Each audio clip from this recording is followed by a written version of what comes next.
हमारे चैनल्स में। अगर नाम के साथ थोड़ा सा अगर हमारी ऑडियंस को आप इंट्रोड्यूस कर पाए सर। आपसे मेरा नाम डॉक्टर मुकेश कुमार।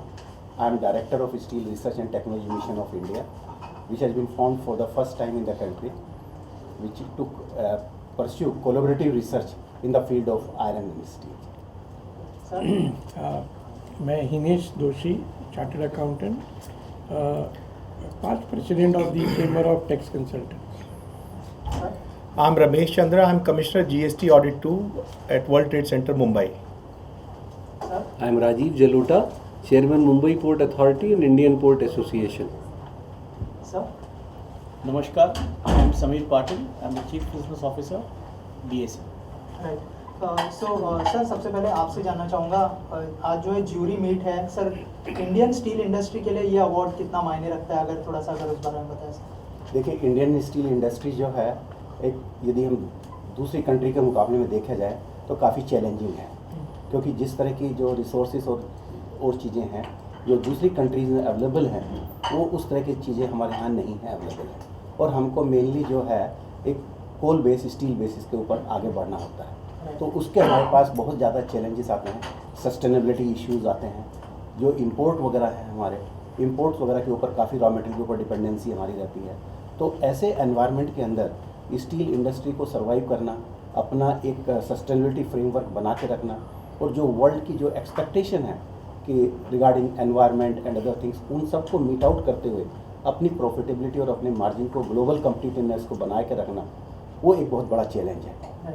और ये जो सूफी अवार्ड है, जो कि सभी इंडस्ट्री को, जो कि प्राइमरी इंडस्ट्री भी हैं, सेकेंडरी इंडस्ट्री भी हैं, उनकी सस्टेनेबिलिटी में क्या परफॉर्मेंस है, जो कंपनियां अच्छा कर रही हैं, तो उनको एनकरेज करने के लिए जो अवार्ड बनाए गए हैं, ये एक बहुत ही महत्वपूर्ण अवार्ड है। और ये दूसरी कंपनी को भी उसी तरह की परफॉर्म करने के लिए आगे एनकरेज करते हैं कि वो भी इस लाइन में आगे बढ़ें, जिससे हम भी जो है अपनी ग्लोबल कॉम्पिटिटिवनेस जो है उसको अच्छी तरीके से मेंटेन कर सकें, और हमारे जो स्टील प्रोडक्ट्स हैं वो इंडिया में ही नहीं, केवल वर्ल्ड में भी हम अपना एक उसको बना सकें। राइट। इन्हें सर आपसे जानना चाहूँगा कि अवार्ड में, जब अवार्ड की बात आती है तो उसमें कैटेगरीज होती है, तो आप लोगों ने कैसे ये कैटेगरीज को डिवाइड किया है और क्या प्रोसेस होने वाला है उसका, अगर उस बारे में कुछ बताएं हमारी ऑडियंस। ये पूरे प्रोसेस में एक इवैल्यूएशन कमेटी है जिन्होंने अलग अलग कैटेगरी की है, emerging steel company, large steel company, small steel company, digital awareness company, वैसे अलग अलग कैटेगरी की है। ऑलमोस्ट 250 to 300 कंपनीज़ को उन्होंने इवैल्यूएट किया है, फिर एक समरी बनाया है। तो आज का जो मीटिंग है वो जो समराइज कंपनी है उसको इवैल्यूएट करना, उसमें से एक बेस्ट कंपनी चुनना, और accordingly all are very successful, very wise people here on the jury panel. They will select the best company in each of the category. That's the plan. Right. Sir I am sure बहुत सारी companies होगी, बहुत सारे लोग होंगे चुनने के लिए, क्या क्या क्वालिटीज़ देखते हैं जो स्टील इंडस्ट्री में होनी चाहिए सर, अगर उस बारे में कुछ बताया। स्टील इंडस्ट्री में होनी चाहिए कि ज्यूरी में मेंबर्स में होनी चाहिए? मेंबर में सर जो इनफैक्ट स्टील इंडस्ट्री एक बहुत बड़ा सेक्टर है। राइट। उसके अंदर स्मॉल, मीडियम, लार्ज एंटरप्राइजेस की बहुत बड़ी रेंज है, और उनकी कैपेसिटीज़, कैपेबिलिटीज़ बहुत डाइवर्जेंट है।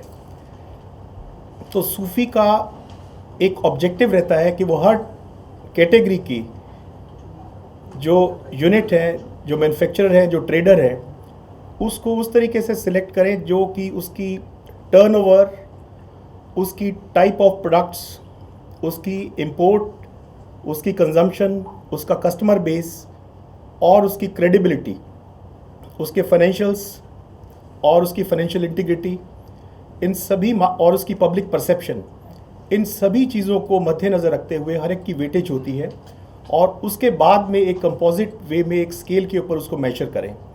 तो अलग अलग क्वालिटीज़ होती हैं। वो होती है उसकी प्रोडक्ट क्वालिटी, उसकी फाइनेंस की क्वालिटी, और उसकी वैल्यू जो डिलीवर करती है वो कस्टमर को, ओवरऑल कस्टमर सेटिस्फेक्शन की क्वालिटी। सो ये सभी एट्रीब्यूट्स बहुत इंपॉर्टेंट होते हैं किसी भी स्टील मैन्युफैक्चरर और यूज़र के लिए, जो कि स्मॉल से लेके और लार्ज मीडियम एंटरप्राइजेस के लिए भी उतने ही सिग्निफिकेंट और इम्पॉर्टेंट होते हैं। राइट, आप सभी लोगों से जानना चाहूँगा कि सूफी के साथ जो आपकी रिलेशनशिप है उसको कैसे कहना चाहेंगे आप लोग, अगर उस बारे में कुछ बताएं, कैसी रिलेशनशिप रही है सूफी के साथ? सर अगर आप लोगों से स्टार्ट करें। सूफी के साथ मैं पहले साल से जुड़ा हुआ हूँ, जब ये steel users federation of India अस्तित्व में आया था और उन्होंने मेरे को अपनी अवार्ड की जूरी पे पहली बार लिया था। तो मेरा ओवरऑल ऑब्जर्वेशन ये है कि ये अवार्ड बहुत फेयर और ट्रांसपेरेंट वे में करे जाते हैं। इवैल्यूएशन काफ़ी अच्छे एक्सपर्ट्स के थ्रू होता है और इनके पैरामीटर्स मतलब पहले से बता के रखते हैं और जो कि पब्लिक डोमेन से सारा काफ़ी डेटा निकाला जाता है और कंपनियों का इवैल्यूएशन करके एक फेयर ट्रांसपेरेंट वे में फिर डेटा ज्यूरी के पास लाया जाता है और ज्यूरी फिर इवैल्यूएशन करते समय हमारे ऊपर किसी भी प्रकार का ऐसा नहीं रहता है कि किसी को हमें मदद करनी है। एक बिल्कुल ही हम न्यूट्रल मैनर में ज्यूरी बैठ के ये काम करते आए हैं अभी तक हर साल। और ये अवार्ड होने की वजह से पहले साल हमने देखा था कि कम इंडस्ट्री आए थे, लेकिन आज जो हम देख रहे हैं कि मोर देन 250 यूनिट्स आए हैं, तो इसका मतलब ये है कि इस अवार्ड के लिए कंपटीशन बढ़ा है और इस अवार्ड को जीतने का महत्व कंपनियों को पता लग गया है और इसमें आपस में कंपटीशन बढ़ेगा और इंडियन स्टील इंडस्ट्री को आगे बढ़ने में ये अवार्ड बहुत मदद करेगा। और इस बार तो उन्होंने आत्मनिर्भर भारत अवार्ड और ESG रिलेटेड क्राइटेरिया को भी इवैल्यूएट किया है। ये स्टील इंडस्ट्री को और मॉडर्नाइज करने में और इंपोर्ट सब्स्टिट्यूशन के लिए भी बहुत हितकारी होगा। समीर सर, सूफी के साथ जो रिलेशनशिप है उसको कैसे देखते हैं आप? BSE एक 147 इयर्स ओल्ड संस्था है और एशिया का सबसे पुराना एक्सचेंज है। BSE ने 2018 में कमोडिटीज़ चालू किया, तभी सूफी के साथ में हमारा MOU हुआ था। हम अभी 147 इयर्स में 11 करोड़ इन्वेस्टर्स का हम लोग महत्व समझ रहे हैं और उनका जश्न मना रहे हैं। साथ ही साथ ये एक बहुत बड़ा प्लेटफॉर्म है। आज BSE का जो टेक्नोलॉजी है, जो वो वर्ल्ड्स फास्टेस्ट टेक्नोलॉजी है with a response time of 6 microseconds. तो ये जो स्टील इंडस्ट्री को ये फ़ायदा होने वाला है BSE प्लेटफॉर्म का, और BSE को सूफी के तहत ये MOU के थ्रू जो फ़ायदा होने वाला है, इस प्रकार का फ़ायदा है कि BSE एंड यूज़र्स तक पहुंच सकते हैं सूफी के थ्रू, और सूफी उनको हेजिंग के लिए मतलब भाव जोखिम के विरुद्ध अपने आप को कैसे सुरक्षित रख सकते हैं, वो आके स्टील यूजर्स, स्टेक होल्डर्स ये प्लेटफॉर्म पे आके अपने आप को भाव जोखिम के तहत भाव सुरक्षित कर सकते हैं और इसका फ़ायदा उठा सकते हैं। आपने हाल ही में देखा होगा कि बहुत यूक्रेन रशिया वॉर की वजह से बहुत सारी वॉलेटिलिटी थी मार्केट में, तो इसके चलते क्या होगा, एंड यूज़र्स को एक प्लेटफॉर्म मिलेगा कि अगर प्राइस ऊपर जाती है या नीचे आती है तो अपने आप को कैसे हेज करे, रिस्क कैसे मिटिगेट करे। ये BSE के प्लेटफॉर्म, सक्षम प्लेटफॉर्म के थ्रू ये लोग उसका फ़ायदा उठा सकते हैं। और सूफी के साथ हमारा बहुत ही अच्छा योगदान रहा है। हम लोग ने बहुत सारे इवेंट्स के, इनफैक्ट ये जो स्टील कॉन्ट्रैक्ट जो है, बिलेट स्टील कॉन्ट्रैक्ट, ये हम लोग कोविड के दौरान लॉन्च किया था and we are thankful that because of Sufi and because we launched this contract in July 2021 and Shri Sajjan Jindal had launched this contract। और रायपुर ये डिलीवरी सेंटर है ये हमारे पास, और बहुत सारे कॉर्पोरेट्स आगे आके अपने आप को प्राइस वॉलेटिलिटी के अगेंस्ट हेज करना चालू कर दिया BSE प्लेटफॉर्म पर। फिजिकल डिलीवरीज हुए, एक्चुअल फिजिकल डिलीवरीज हुए कॉन्ट्रैक्ट्स में, तो at the end of the month ये कॉन्ट्रैक्ट फिजिकल डिलीवर हो जाते हैं। तो आज तक कम से कम 300 टन की फिजिकल डिलीवरी हमने रायपुर में देखी है स्टील बिलेट्स की, और कोशिश यही है कि ज़्यादा से ज़्यादा कॉर्पोरेट्स इसमें सहभागी हो, अपने आप को भाव जोखिम के विरुद्ध हेज करे और इसका फ़ायदा सारे स्टेक होल्डर्स को हो। राइट, ऑल्सो आप लोगों से जानना चाहूँगा सर, कोई भी आंसर दे सकता है कि जो हमारे प्रधानमंत्री जी की जो पॉलिसी है 5 ट्रिलियन ग्लोबल इकोनॉमी जो हमारे देश की होनी चाहिए, तो उसको लेकर कितना हेल्प करेगा जो हमारी स्टील इंडस्ट्री, और ये स्पेशली अवार्ड मोटिवेट करने के लिए कितना हेल्प करेगा सर जो काम कर रहे हैं इस सेक्टर में? देखिए क्या है कि स्टील जो है, जब स्टील की बात करते हैं, steel is the backbone of economy, और किसी भी कंट्री का यदि हम इकोनॉमिक स्टेटस को जब देखने की कोशिश करते हैं तो जनरली यही देखते हैं कि पर कैपिटा कंजम्पशन ऑफ स्टील क्या है वहाँ, और per capita consumption of the steel is considered as a major कि भाई इसकी इकोनॉमी कितनी अच्छी है। यदि आज हम अपना देखें कि हमारा कंजम्पशन जो है वर्ल्ड में वन ऑफ द लोएस्ट है, जो कि कुल 76 kg है अगेंस्ट वर्ल्ड एवरेज 238.2 kg। तो इससे पता लग रहा है कि हमारा स्टील इंडस्ट्री के अंदर कितना बड़ा अभी गैप अवेलेबल है और कितनी बड़ी अपॉर्चुनिटी अवेलेबल है। तो आज जो प्रधानमंत्री जी ने गति शक्ति प्रोजेक्ट चालू किए हैं, इंफ्रास्ट्रक्चर प्रोजेक्ट चालू किए हैं, उसमें मैक्सिमम जो है सब जगह स्टील का यूज़ होगा। नए नए प्रोडक्ट्स की ज़रूरत पड़ेगी, नए नए टाइप ऑफ स्टील की ज़रूरत पड़ेगी। और जब हम इस तरह के इस अवार्ड फंक्शन करते हैं, सूफी अवार्ड, जिसके अंदर हम बोलते हैं कि डिजिटलाइजेशन लेके आना है, हम बोलते हैं कि इनके अंदर जो है सस्टेनेबिलिटी इंप्रूव करना है, क्वालिटी इंप्रूव करना है, प्रोडक्ट डेवलपमेंट करने हैं, तो ये जो स्टील जो है 5 ट्रिलियन इकोनॉमी का जो हमारा टारगेट है, उसमें ये एक बहुत बड़ा स्टील सेक्टर का योगदान रहेगा। जब तक स्टील सेक्टर आगे नहीं आएगा, वो 5 ट्रिलियन इकोनॉमी की ग्रोथ को भी अचीव करना बहुत मुश्किल है, because everything is linked with steel consumption. Sir और कोई ऐड करना चाहेंगे इसमें? नहीं, डॉक्टर मुकेश ने जो बात बोली है बिल्कुल वाजबी है कि स्टील सेक्टर की ग्रोथ तभी होगी जब इकोनॉमी की ग्रोथ होगी, और ये दोनों कॉम्प्लीमेंट्री हैं। और स्टील का पर कैपिटा कंजम्पशन जैसे उन्होंने बोला है कि अभी इंडिया में काफ़ी कम है, और सरकार का फोकस अभी कैपिटल एक्सपेंडिचर और इंफ्रास्ट्रक्चर डेवलपमेंट पर है।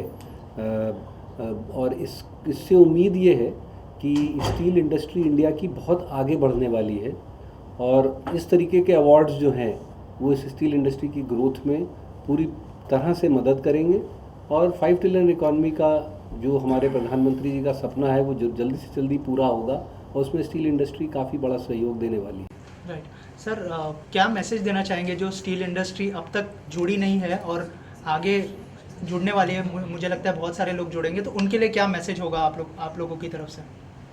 देखिए, ये steel user federation award made beginning in 2017. This is the 5th successful year where this organization has grown from strength to strength, and the number of the participants that has gone up to 256. क्योंकि इस संस्था का बड़ा महत्व है, जो हमारी infrastructure, जो पाइपलाइन इन्वेस्टमेंट, जो हमारा इंफ्रास्ट्रक्चर पाइपलाइन है, उसमें सबसे ज़्यादा अगर कोई महत्वपूर्ण आइटम होगी तो वो स्टील होगी। वो अलग अलग टाइप का स्टील होगा, जो कि हमारी क्रिटिकल इंफ्रास्ट्रक्चर, जो हमारी transportation infrastructure, capital goods infrastructure, logistics infrastructure और तमाम तरीके की इंफ्रास्ट्रक्चर के लिए एक इम्पॉर्टेंट रोल अदा करेगा। तो इसमें मुझे कोई शक नहीं है कि steel user federation of India, जो ये संस्था इतनी इस मुकाम पर जो आज पहुंची है, ये ना केवल एग्जिस्टिंग स्टील यूज़र के अलग अलग जो भी स्टेक होल्डर्स हैं उनको प्रेरित करेगी, बल्कि आगे आने वाले समय में ना केवल राष्ट्रीय बल्कि अंतर्राष्ट्रीय स्तर पर भी एक अपना बड़ा मुकाम हासिल करेगी। राइट, सर ने ऑलरेडी सब कवर कर लिया। अगर कोई कुछ मैसेज देना चाहता है तो प्लीज़। देखिए, क्या है, स्टील भारत जो है एक, जिसको हम बोलते हैं कि Bharat is a mineral rich country, resource based country, और इस कंट्री के अंदर जो है आयरन स्टील इंडस्ट्री के अंदर प्रोस्पर करने की बहुत बड़ी अपॉर्चुनिटीज़ हैं। हमारे पास प्रचुर मात्रा में आयरन ओर है, लाइमस्टोन है, मैंगनीज ओर है, कोल है, और लेकिन ज़रूरत है कि इसको एक प्रॉपरली यूटिलाइज़ किया जाए। जो हमारे मोदी जी का भी, आदरणीय मोदी जी का जो हमारा सपना है कि हम जो भी चीज़ बनाएं अपनी स्वदेशी टेक्निक से बनाएं, स्वदेशी रॉ मटेरियल्स के थ्रू बनाएं। और जब हम ये इस तरह के अवार्ड अपना करते हैं, उसमें हम सब चीज़ को देखते हैं कि इनका ESG क्या है। जब हम ESG की बोलते हैं, एनवायरनमेंट, सस्टेनेबिलिटी एंड गवर्नेंस, और जब एनवायरनमेंट सस्टेनेबिलिटी में हम आते हैं कि किस तरह से वो ओर को यूटिलाइज़ कर रहा है, किस तरह से माइनिंग कर रहा है, और किसके क्या पैरामीटर्स हैं, तो उससे एक दूसरे को लर्निंग भी मिलती है कि भाई यदि ये इसका ESG फैक्टर इतना आ रहा है तो मेरा क्यों नहीं आ सकता, मैं क्यों नहीं कर सकता। तो एक इसमें जो है कंपटीशन भी बढ़ता है, और जितना कंपटीशन बढ़ेगा उतना हमारे लिए अच्छा होगा कि स्टील इंडस्ट्री, क्योंकि हमारा को उम्मीद ये है कि जिस तरह के हमारे पास रिसोर्सेज अवेलेबल हैं, India is a right place to become a hub for steel industry, and in time to come this will see a good growth. और हमारा कंजम्पशन जो है डेफिनेटली जो आज 76 kg है, नेक्स्ट 10 ईयर्स में हमारा टारगेट 158 kg का है, but we will be at par with global best countries. Thank you so much.